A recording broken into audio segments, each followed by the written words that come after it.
اللہ الرحمن الرحیم۔ السلام علیکم۔ کتاب کہانی میں آپ کو ویلکم کہا جاتا ہے۔ آپ لوگوں سے گزارش ہے، کہانی سننے سے پہلے میرے چینل کو سبسکرائب کر لیجئے تاکہ کتاب کہانی سے آپ کو مل سکے خوبصورت کہانیاں بروقت۔ کہانی کا عنوان ہے باپ کا پرانا کوٹ۔ آواز کنزا کی۔ چھوٹے سے گاؤں کے ایک سادہ سے گھر میں فیاض اپنے بوڑھے والد کے ساتھ رہتا تھا۔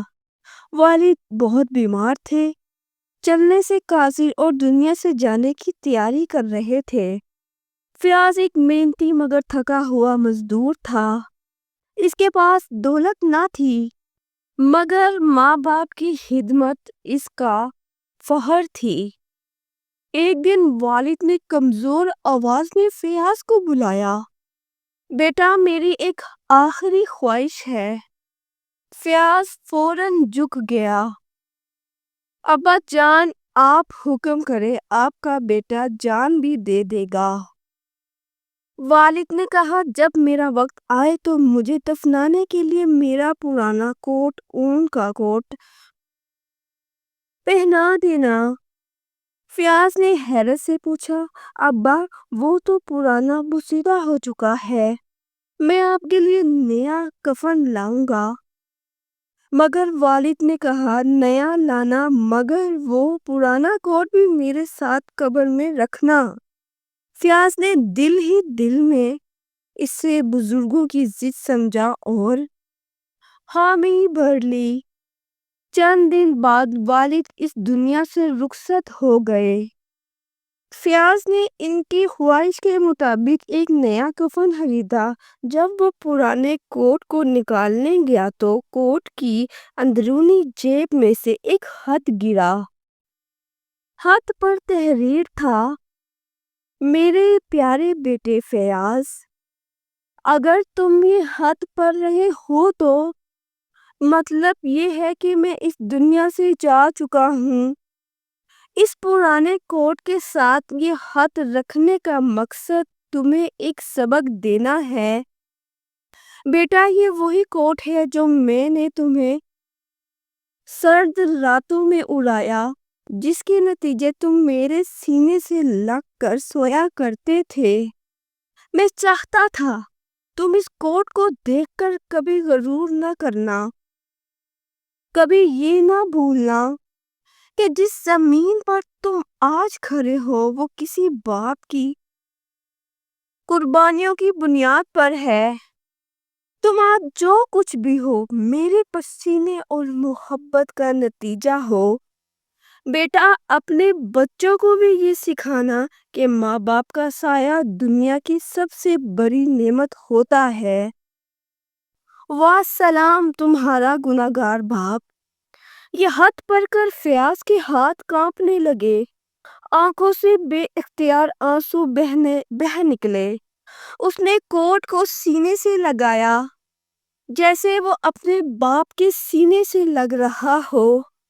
دفناتے وقت جب لوگ واپس جا رہے تھے، فیاض نے خاموشی سے وہ کوٹ اپنے والد کے ساتھ قبر میں رکھ دیا، جیسے وہ ان کی آخری محبت، آخری نشانی قبر کے اندھیرے میں روشنی بن جائے گی۔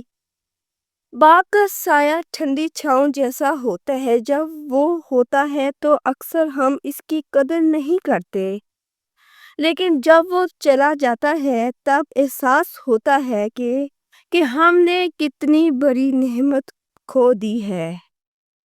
جب قبر پر مٹی ڈالی جا رہی تھی، فیاض کی نظریں مسلسل اس پرانے کوٹ پر تھیں۔ وہ کوٹ اب مٹی میں دفن ہو چکا تھا مگر اس میں چھپی محبت، قربانی اور باپ کی دعائیں ہمیشہ کے لیے فیاض کے دل میں زندہ رہ گئیں۔ گھر واپس آتے ہوئے فیاض کے ہاتھ میں وہ خط تھا جو خزانے سے کم نہ تھا۔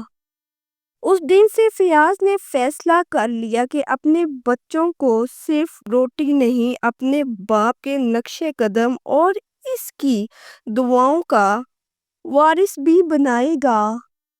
آخر میں جن لوگوں کے والدین حیات ہیں، اے اللہ ان کو صحت، تندرستی، لمبی زندگی اور عزت عطا فرمانا، انہیں ہمارے لیے سایہ، دعا اور رہنمائی کا ذریعہ بنانا۔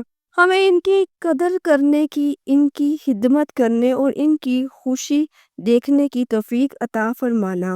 اور اے مہربان رب، جن کے والد اس دنیا سے رخصت ہو چکے ہیں، ان کی قبروں کو نور سے بھر دے، ان کی مغفرت فرما دے، انہیں جنت الفردوس کا اعلیٰ مقام عطا فرمانا، اور ہمیں ان کی دعاؤں، تربیت اور محبت کا صدقہ نصیب فرمانا۔